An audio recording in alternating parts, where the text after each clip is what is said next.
The Business Council for Sustainable Development, isn't that an oxymoron? No, it's a platform of companies who try to share the best practice experience in the area of sustainability. So we are a group of about 250 companies, wow. Austrian companies who share and who have a common platform, virtually but also physically. So we come together, share our experience, and we also offer a platform to cooperate better with NGOs. So when an NGO has an idea, come up with an NGO, with a project, we partner them with these companies. So it's really the idea that from business to business, you share your experience. How does it work? Give me an example. I'll give you an example. For example, a huge topic in sustainability is energy efficiency. Yes. So we are discussing a lot about this.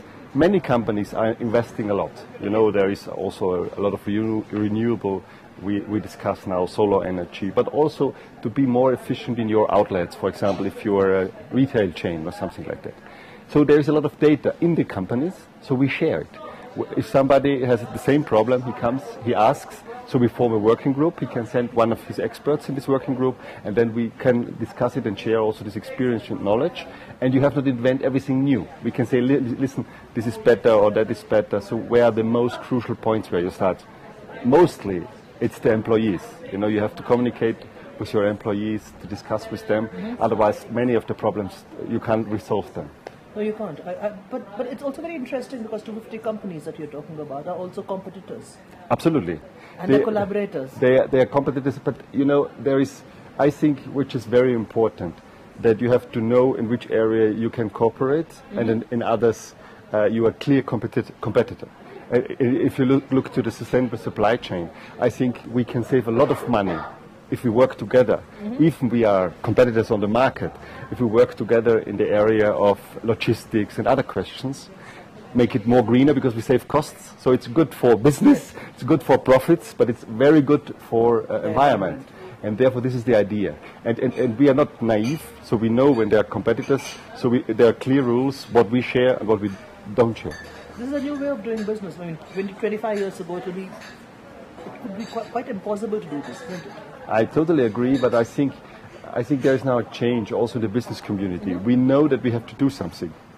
We know that we have to do something concerning social standards, but also environmental standards, because we see all the problems who are there, climate change and all these issues. And on the other hand, especially in many sectors, many industries, in the mature markets like Austria, you have to look very carefully to your costs. And so you have to really think, how can we become more efficient, better? And therefore, I think it's good to cooperate on this level and compete with your products, with your strategies. But also really share this knowledge, work closer together. Give you another example. I work for a big food retail company. So we try to bring in our suppliers, how to manage the supply chain, how to really make it very efficient when the lorry starts at the warehouse of our supplier, bringing it to ours, so that we really work close together and save a lot of costs, a lot of energy when we cooperate on this level. And have you been following the work as far as sustainable development vis-a-vis business is concerned in India? Yes, I do. The Austrian Business Council is really focusing on Austrian issues. In my other capacity as a young global leader of the World Economic Forum, I often participate in the meetings, and I was several times now in Mumbai, and so I also follow this development very carefully. And what do you think, especially a country which has got 1.2 billion aspirations, you suddenly turn around and say, hello, excuse me, you have to not consume so much, or you have to be sustainable because we, the rest of the Western world, have been unsustainable for 60 years. How does it work? I think, it's not to us to say you something how to do, because I think that you're totally right. There are a lot of lessons learned. You could learn from us, we made. And so you could be much more wiser than we in Austria, and more efficient than we are. But let me say on a general level, I think that India is fascinating, because I learned it. You are the world leader in smiling. Whenever you go to the streets of Mumbai and also to your not so nice places, when I visit slums or whatever, people are always with a smile. So and this is a great asset, you know. So I think there are a lot of things has to be done, but they're on a very good basis, and you do very well. If you look to economic growth, if you compare the economic growth in your world and ours, there's huge difference. So I think we can learn from each other a lot. So the advantage India has is that since it's getting into the development mode, No, it can be yeah. sustainable right from the start. And I think you do have the talent. In future, it will not be so much about financial resources. They are moving around all the world. It's not about capitalism. It's about talent. And you have millions, billions of talents. And I think this is huge assets you do have. So I think your real assets is the spirit and the talents you do have. Yes, the parents do.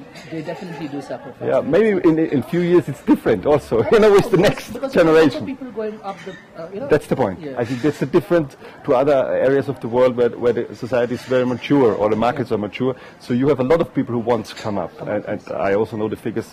You need 200 million academics and stuff like that. So there's a lot.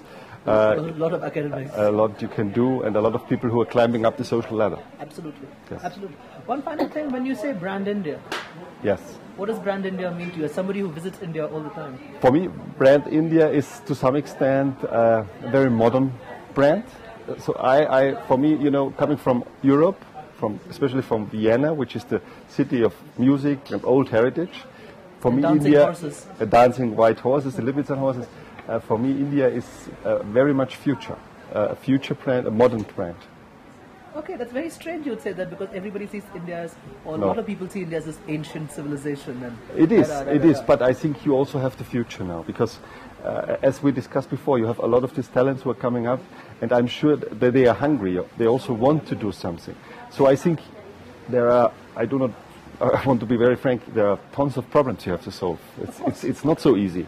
But on the other hand, I think there is a spirit of change, a spirit of modern world, and so I think you can combine it maybe also with this very ancient history, but now also with these modern times.